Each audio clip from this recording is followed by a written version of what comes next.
Do you want to increase your conversions on leads? I think that's what we all want. Hi, I'm Scott Patel with Home & Key Real Estate.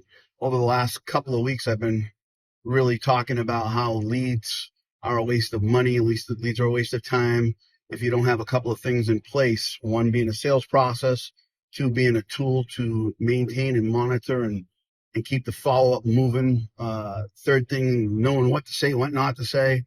And today, I want to talk about presentations because really that's the next step in the process, presentations.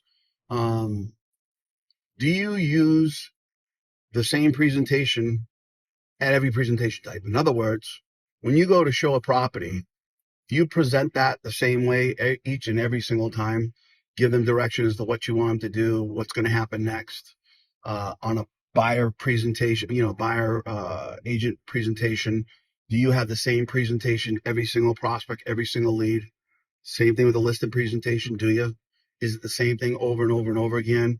I've been using the same presentations for so long. There's a whole host of reasons why. Number one, it keeps you on track, right? The message is always the same. You will control the narrative of the presentation, and you'll be able to practice it over and over and over again. Anybody knows the more you practice something, the better at it you get. So that stands for common sense, that if you practice that same presentation over and over and over and over again, that your conversion rate will increase with time as your skills get better.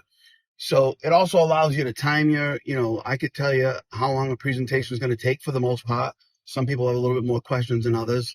I think one of the other key things, as I was saying, is controlling the narrative. What do I mean by that? Well, you control the message. You take them from where they are to where you want them to go.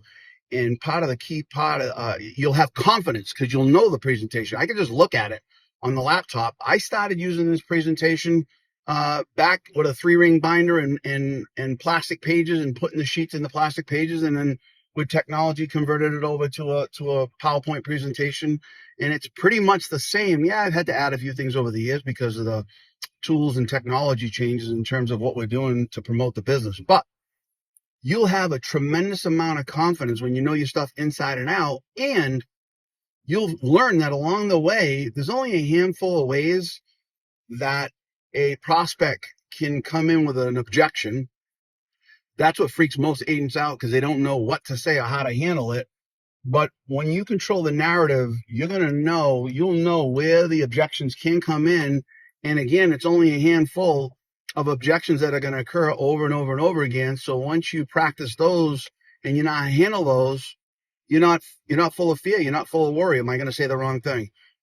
You'll know exactly how to handle it. So from a leadership position, if you guys are running a team or a company, one of the other things that I love about a presentation is it allows me to gauge where in the sales process somebody may need help. Like, in other words, hey, they're getting plenty of leads.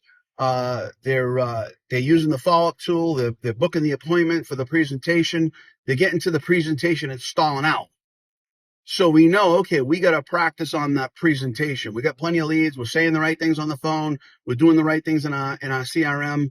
Here's where the sticking point is. Now we can work strictly on that. So it's a great opportunity as a leader to be able to coach your agents up in the area that they may be having some trouble. So that's just a few of the reasons. If you wing it every single time, no bueno.